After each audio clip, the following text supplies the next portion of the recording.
विभिन्न सामाजिक मुद्दों पर तो राष्ट्रीय स्वयंसेवक संघ का हस्तक्षेप जग जाहिर है, लेकिन जब संघ प्रमुख ने मौजूदा राजनीतिक परिदृश्य पर अपनी चिंता जाहिर की तो उनके इस बयान ने हर किसी को सोचने पर मजबूर कर दिया।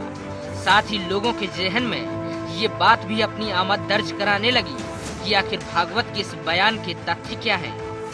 मौका पंडित दीनदयाल पर आधारित व्याख्यान माला का था। सीएम शिवराज सिंह की मौजूदगी में आयोजित भाजपा के इस कार्यक्रम में भागवत पंडित दीनदयाल के जीवन चरित्र पर प्रकाश डाल रहे थे। इस दौरान उन्होंने दीनदयाल और अब के समय की राजनीति की तुलना करते हुए कहा कि पहले की राजनीति जहां कर्तव्य पर आधारित हुआ करती थी, आज उसका केंद्र स्वार्थ बन गया है। स्वतंत्रता के बाद जो राजनीति चल रही, स्वतंत्रता के बाद सब ठीक होगा, ये आशा बहुत लोगों की, लेकिन ऐसा हो नहीं रहा, क्योंकि राजनीति कर्तव्य नहीं रही, वो सत्ता का स्वार्थ बन गई और इसलिए सत्य के पक्ष में खड़े होने वाले राजनीति में कम होने लगे। इसका अनुभव प्रथम प्रतिबंध के समय संचकों ने लिया। किसी छोटी जुबान से निकलकर नहीं आई थी ये बात।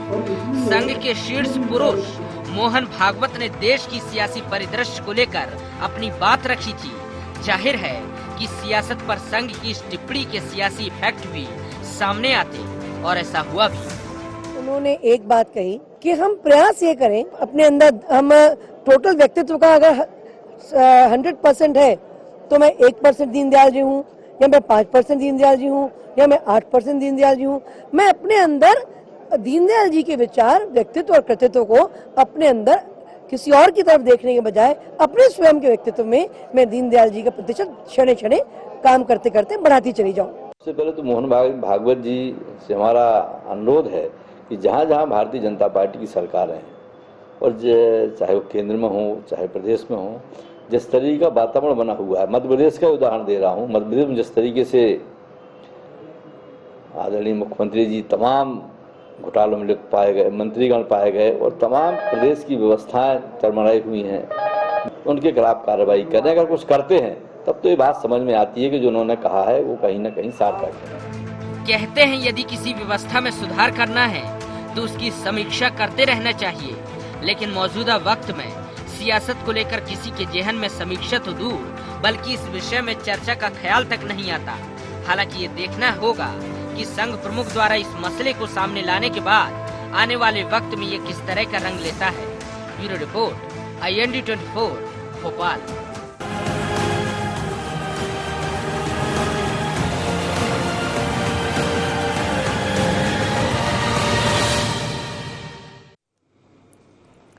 नमस्कार, IND एजेंडा राजनीति स्वार्थ या कर्तव्य में आपका स्वागत है। मैं हूं आपके साथ नवीन पुरोहित। चर्चा को विस्तार दें उसके पहले IND एजेंडा के मुख्य बिंदुओं की तरफ एक निगाह डालते हैं। सियासत को लेकर संघ प्रमुख की नसीहत के क्या मायने?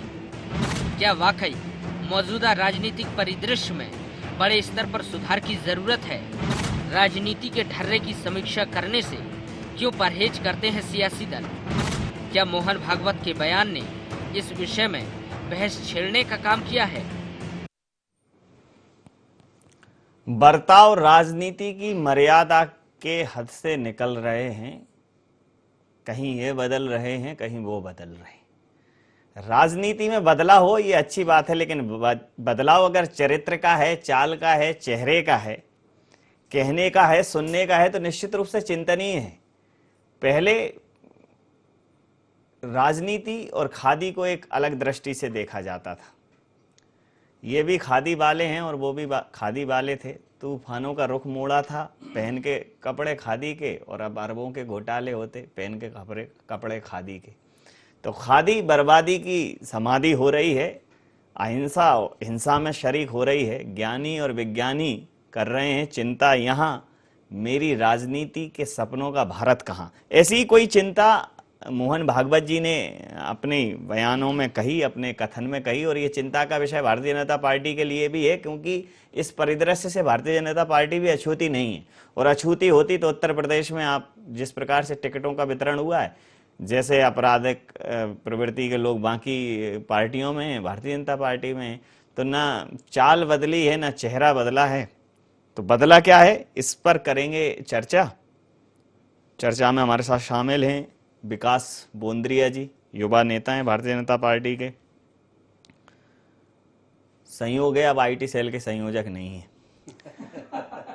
दुर्गेश शर्मा जी, प्रवक्ता मध्य प्रदेश कांग्रेस के, हमारे साथ हैं और सुखद है ये संयोग। और सुरेश शर्मा जी, वरिष्ठ पत्रकार, हमारे साथ हैं। पहले सीधा विकास जी आपके पास चलता हूं।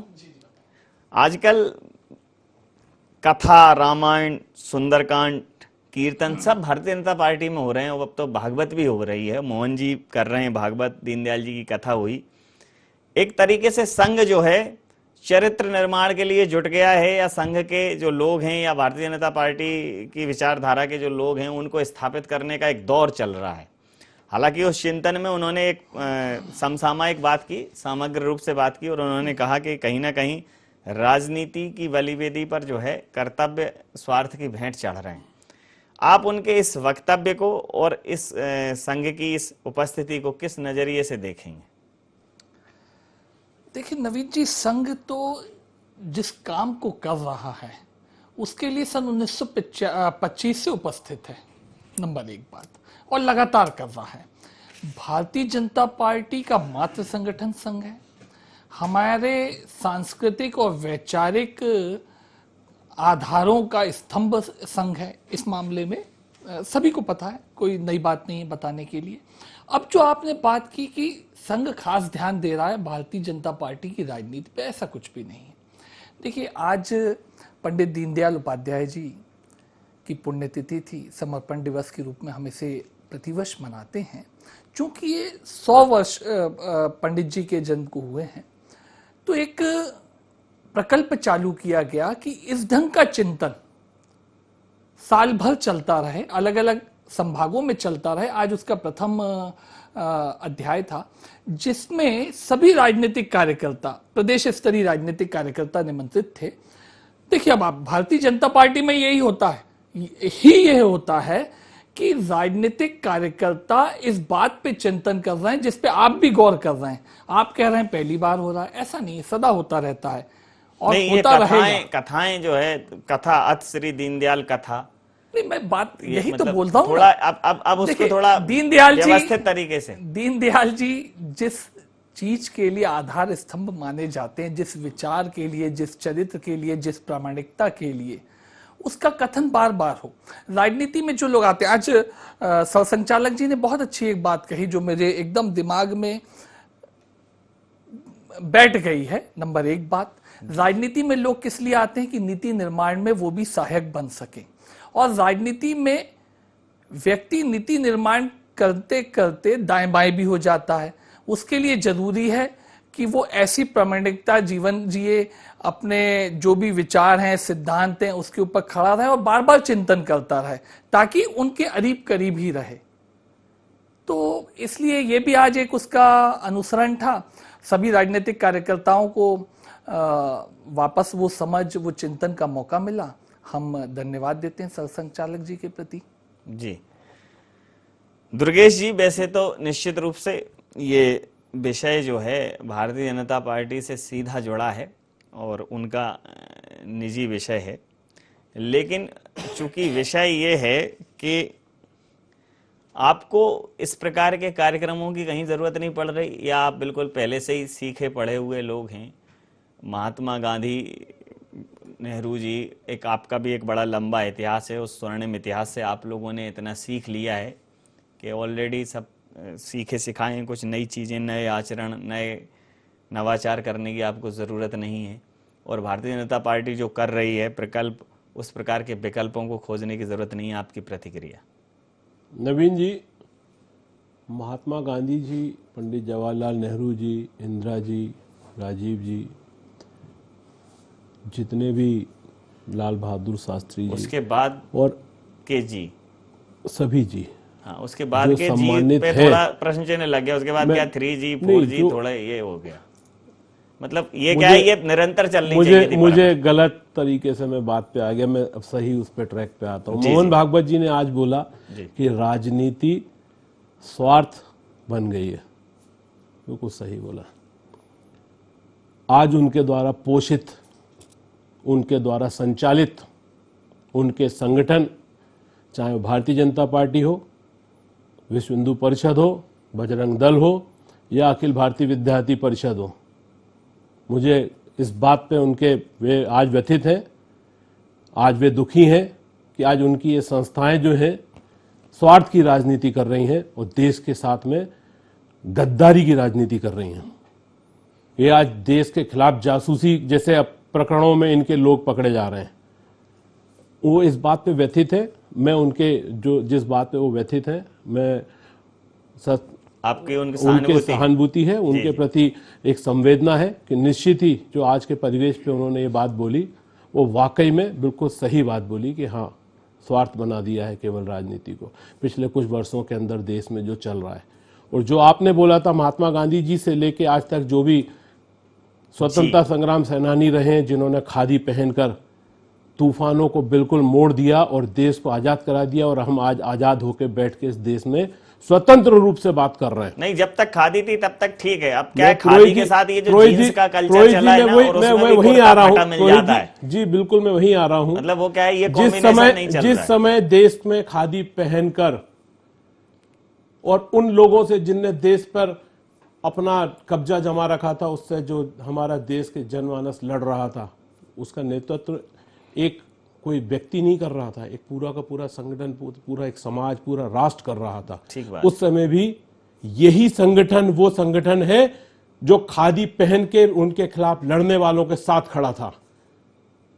बड़ा आश्चर्य का विषय है कि जो संगठन पहले अंग्रेजों के साथ में गुलामी कर रहा था और आज वो देश के दुश्मन के रूप में स्थापित होते जा रहे पाकिस्तान के लिए जासूसी करने वाले संगठनों को पोषित कर रहा है।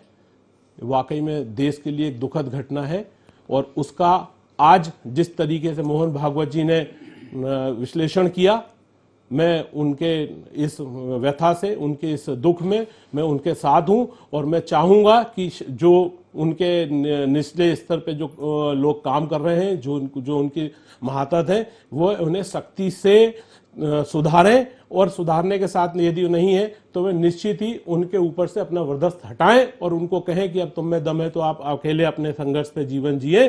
क्योंकि यदि संघ को अपना जो चरित्र संघ का या जो संघ के ऊपर जो बातें आती हैं, यदि उनको धोना है तो ऐसे लोगों को साथ से हटाना ही पड़ेगा। जी, आपकी बात पर प्रतिक्रिया ले लेता हूं। आपने दोनों लोगों को सुना।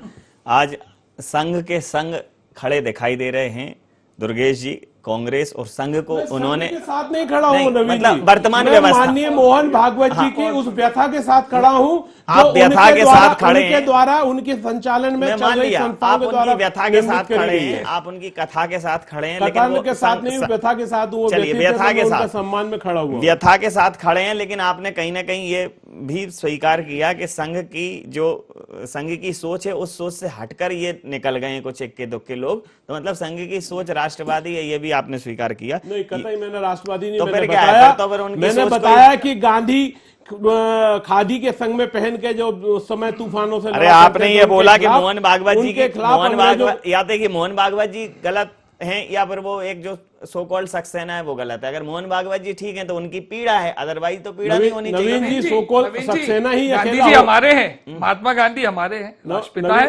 हमने तो पंच, हमारी जो पंच निष्ठा है अभी हमारे नवीन जी एक मेहमान भी हैं जो है महात्मा गांधी जी की तरह ही हम मौन धारण किए हुए, उनके जरा मैं आशीर्वचन ले लूं। सुन लें, आपके पास आऊंगा मैं, रुक जाइए, जरा समझ लें। आपने दोनों लोगों को सुना। मुझे तो आज दुर्गेश जी की बात पर बड़ा अच्छा लग रहा है जी जी, कि कम से कम वो संघ के समर्थन में खड़े तो हुए। जी जी। और सबसे बड़ी चीज क्या है, मोहन भागवत जी को समझने के लिए थोड़ा अतिरिक्त चाहिएगा।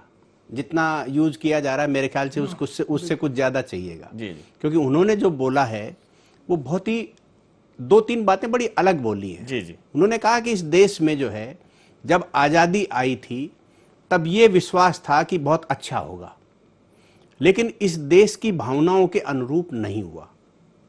ये मोहन भागवत जी ने सबसे पहले बोला। उसके बाद उन्होंने बोला कि उसके बाद जो है जनसंघ की स्थापना के बाद और डॉक्टर श्यामा प्रसाद मुखर्जी गुरुजी, परम पूज्य गुरुजी के पास आए और उन्होंने कहा कि मुझे कुछ कार्यकर्ता ऐसे चाहिए जो एक संगठन का निर्माण कर सके। तब दीनदयाल उपाध्याय जी को दिया गया यहां से दीनदयाल उपाध्याय जी की चर्चा प्रारंभ होती है। उन्होंने कहा कि दीनदयाल उपाध्याय जी को दिया गया, तो उन्होंने गुरुजी से कहा मेरी तो राजनीति में रुचि ही नहीं है, मुझे वहां क्यों भेज रहे हैं।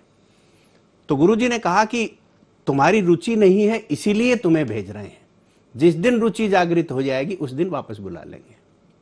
यानी कि राजनीति के चरित्र के बारे में गुरुजी पहले से जानते थे और वह देख रहे थे कि देश की जो पॉलिटिक्स है, चाहे उस समय कांग्रेस सर्वत्र छाई हुई हो, लेकिन वो कांग्रेस के चरित्र को जानते थे और उससे दीनदयाल जी प्रकट हुए।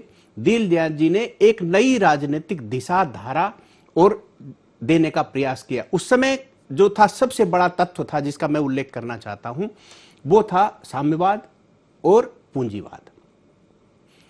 रूस जो है वो साम्यवाद का और चीन जो है वो साम्यवाद की बात करते थे और अमेरिका पूंजीवाद की बात करता था, लेकिन वो दोनों पूरी नहीं थी। दीनदयाल जी ने कहा कि ये साम्यवाद और पूंजीवाद ये दोनों थोड़े से दिनों बाद ध्वस्त हो जाएंगे, मैं देख पाऊं या न देख पाऊं लेकिन देश देखेगा। तब उन्होंने जो है एक विचार दिया जो था एकात्म मानव दर्शन। उन्होंने एक दर्शन दिया, एकात्म मानववाद, और उन्होंने ये कहा कि एकात्म मानववाद जो दर्शन है उसको जीना पड़ेगा और इस देश की राजनीति से यही अपेक्षा। लेकिन इस सब के साथ जो आज की भाषण में एक और तथ्य निकल करके आया जिसको आपने रेखांकित किया है, मैं आपकी प्रशंसा करता हूं, स्वार्थ का। संघ प्रमुख ने यह भी स्पष्ट किया कि राजनीति में जिस तरीके से झूठ, फेब और स्वार्थ की भावनाएं फैल गई हैं वह चिंता का विषय है और भारतीय जनता पार्टी भी इससे अछूती नहीं है। उन्होंने कहा कि मुझे यह दिखना चाहिए कि दीनदयाल जी इन सरकारों के माध्यम से नीतियों में आए और विकास में सहभागी हो, इसका उन्हें अभाव दिखाई दिया। और उन्होंने दो जगह तंज भी कसे जिनसे यह स्पष्ट होता था कि वर्तमान शासन पद्धति से संघ प्रमुख पूरे तौर पर संतुष्ट नहीं है। ये चीजें जो है सत्ता प्रमुखों को, क्योंकि राजनीति का स्वार्थ जो शब्द निकला था वो जो है, मुझे जहां तक मैंने वो पूरे भाषण को सुना है, मैं कार्यक्रम में मौजूद था और उसमें यह आया कि दीनदयाल जी जो हैं वो भारतीय जनता पार्टी के लिए चेहरा तो हो सकते हैं लेकिन वैचारिक और जीवन जीने का तरीका नहीं बन पाए बड़े बड़े लोगों के बीच में। जिस सक्सेना और उसकी बात करते हैं वो भारतीय जनता पार्टी नहीं है, वो तो कार्यकर्ता हैं, लोग आके जुड़ जाते हैं। वो उसको ये बात सही है कि भारतीय जनता पार्टी के साथ आने के बावजूद भी उनके विचार वही रहे, राष्ट्रद्रोही, बदलना चाहिए थे क्योंकि ये राष्ट्रवादी पार्टी है, ऐसा लोग कहते हैं, खुद भाजपा वाले कहते हैं और हम लोग भी कई बार। अब क्या है, ये मोबाइल पे वो मिस कॉल पे जोड़ रहे हैं तो ऐसी मिसिंग होगी ना, ऐसे ही मिसिंग पहले थोड़ा शाखा से आते थे, सिस्टम से आज मैंने संपादकीय लिखते थे, मैं यही बना लो कार्यकर्ता मिस कॉल से। आज जब मैंने, मैं आपको बताऊं, एक मिनट विकास जी, ऐसे ही मिसिंग वाले लोग मिलेंगे, फिर उसमें कोई वो नहीं है। देखिए, जो कार्यकर्ता का निर्माण होता था, ये इस प्रकार के निर्माण के कार्यकर्ता ये लोग नहीं है। लेकिन इसके बावजूद भी ऐसे हैं, तब भी बड़ी चिंता की बात है कि एक ऐसे राष्ट्रभक्त दल जहां राष्ट्रभक्त लोग आकर शामिल होते हैं संघ के द्वारा आए हुए, और वहां यदि ऐसे लोगों का जमावड़ा है और आईटी सेल का जो है उसको कहीं जिले का अध्यक्ष भी बना दिया गया होगा, ये बड़ी चिंता का बात है कि हम किसको परख रहे हैं। हमारी दृष्टि कहां चली गई? जो दृष्टि थी पहले, कल्पना होती थी कि इस व्यक्ति के अंदर ये गुण दिखाई दे रहा है, इसके आधार पर हम संगठन का निर्माण करेंगे। आज जो है पैसे वाला देख करके यदि हम संगठन का निर्माण करने लग गए तो फिर आप समझ लीजिए यही हालात होंगे जो आज दिखाई दे रहे हैं। ठीक है, चलिए आपकी बात पर प्रतिक्रिया ले लेता हूं। बात बहुत महत्वपूर्ण है। उन्होंने कहा कि स्वार्थ तो निश्चित रूप से प्रभुता पाह काह मद नहीं। 70 साल इनके पास सरकार रही, हो सकता है मदमस्त हो गए हों, हो सकता है इन्होंने जो महात्मा गांधी के जो स्वप्न हों, भगत सिंह जी, चंद्रशेखर आजाद जी, राजगुरु, सुखदेव जी, सुभाष चंद्र बोस जी के जो स्वप्न हों, उन स्वप्नों से अलग कुछ रंगीन सपने जो शुरू कर दिए हों देखने। लेकिन बात स्वार्थ की निकली तो आप तो इस पीड़ा को 70 साल झेल रहे थे। 70 साल आपने उस व्यक्ति को, उस पार्टी को, उस दल को शासन करते हुए देखा जो उन सपनों के साथ न्याय नहीं कर रही थी। तो जब आप आए तो आपको तो नए मापदंड शुरू करना चाहिए थे। आपको हो गए, आप तो 70 साल उस पीड़ा को धो रहे थे, आते ही साथ आपके अंदर वो ड्रेस्टिक चेंज दिखना चाहिए था, वो आमूलचूल परिवर्तन दिखना चाहिए थे, राजनीति के नए मापदंड दिखना चाहिए थे। चरखा काटने से नहीं हो रही चीजें। आप उसी चरखे को बैठ के आप खादी पहन के वही चरखा, अरे आपको कुछ और काटना चाहिए था, अब चरखे पे ही अटके रहेंगे क्या? यही तो नवीन जी समग्र विकास की चर्चा भारतीय जनता पार्टी करती है और माननीय सरसंघचालक जी उसी को और बलवती बना रहे थे। देखिए अभी जैसा सुरेश भाई साहब ने कहा ना, दो वाद हुए, पूंजीवाद और साम्यवाद। अब हिंदुस्तान का, भारत का क्या मौलिक दर्शन था? पंडित दीनदयाल जी ने, आज सरसंघचालक जी ने भी चर्चा की, पंडित दीनदयाल जी ने कोई नई चीज नहीं कहीं से गढ़ी, उन्होंने उसका प्रकटीकरण किया जो हिंदुस्तान की संस्कृति का दर्शन था। और वो जब वो कर रहे थे, इसको प्रकटीकरण कर रहे थे, तब भी ये लोकप्रिय नहीं थी। हिंदुस्तान में 1000 साल पहले ये दर्शन लोकप्रिय रहा होगा, लेकिन चूंकि पूरे विश्व को जाना उसी ओर है, समग्र विकास किसका? तन का, मन का, आत्मा का भी, ये चर्चा करी। तो इसी की ओर पार्टी काम भी कर रही है। देखिए जितने पार्टी के कार्यक्रम, अब नर्मदा यात्रा चल रही है, नर्मदा का दोहन हो लेकिन शोषण ना हो, इसकी ओर किसके ध्यान दिलाना है हमें? शासन में जो लोग हैं उनका ध्यान दिलाना है, जनप्रतिनिधियों का दिलाना है, जनता का दिलाना है, प्रशासन का दिलाना है। उसके लिए काम हो रहा है। वो शोषण पर मीडिया ध्यान दिला रहा है कि भाई आप जरा सोचिए, कम से कम दूरदृष्टि जागरूकता पैदा कर रहा है, बेटी बचाओ आंदोलन, स्वच्छता आंदोलन, प्रकृति अपने आप में सबसे बड़ी दाता है। वो जो प्रकृति को जो देना होता है, मैं वही समझाने दोहन में तो ये भी कहा जा रहा है कि दूरदृष्टि मत रखिए, निकट की दृष्टि रखिए। एक और चीज बड़ी बात है कि प्रकृति के पूरे सिस्टम में प्रकृति को जो भी देना है ना, उसके लिए कुछ भी अतिरिक्त करने की जरूरत नहीं है।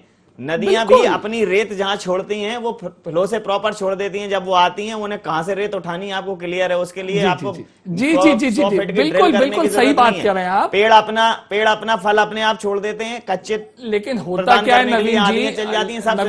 नवीन जी, स्वार्थवश, वही स्वार्थ। देखिए बहस छेड़ दी है इस स्वार्थ शब्द ने। एक मिनट, स्वार्थवश व्यक्ति क्या करता है, समाज में कुछ व्यक्ति क्या करते हैं, वो किसी दल का भी, किसी भी दल का हो सकता है। मतलब वहां सरसंघचालक जी ने कोई भारतीय जनता पार्टी के लिए कोई बात कही हो ऐसी नहीं। उन्होंने तो कहा जनसंघ का गठन हुआ, हमने स्वयंसेवकों को कहा आप जा सकते हो, आप किसी और दल में भी जा सकते हो। आपके ही दल के थे ना, कांग्रेस उसमें इनवाइटेड नहीं थी, कोई रोक टोक नहीं लगाई संघ ने। इनविटेशन के देखो आप सहानुभूति लिए बैठे। नवीन जी कोई रोक टोक नहीं लगाई, तो आशय ऐसा मत करिए कि भारतीय जनता पार्टी पे कोई टिप्पणी है। अरे सर, या उसके कार्यकर्ताओं पे मीडिया के लिए भी ऐसी बातें नहीं, अरे सभी था, सब सुन रहे थे, केवल एक दल समाज के लिए बात।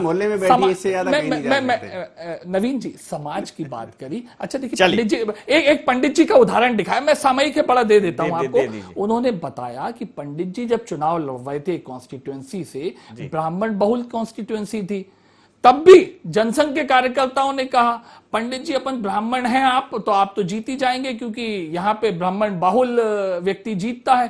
पंडित जी ने फौरन परहेज किया।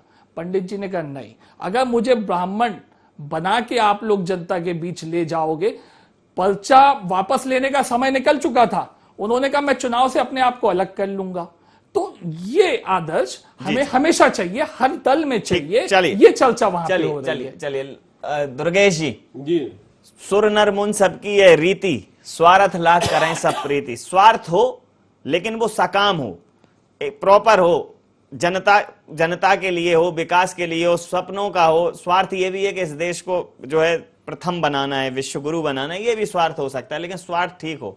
आप तो इस जगह बिल्कुल वैराग्य की दृष्टि में नजर आ रहे हैं, और मतलब वैराग्य कहें, गरीब कहें, क्या कहें, मतलब इस वक्त जिस पार्टी का राष्ट्रीय उपाध्यक्ष अगर ये कहे कि जेब फटी है, तो ये दुर्भाग्य है देश का। 21वीं सदी में अगर जेब फटी है तो फिर अर्थव्यवस्था तो फिर क्या?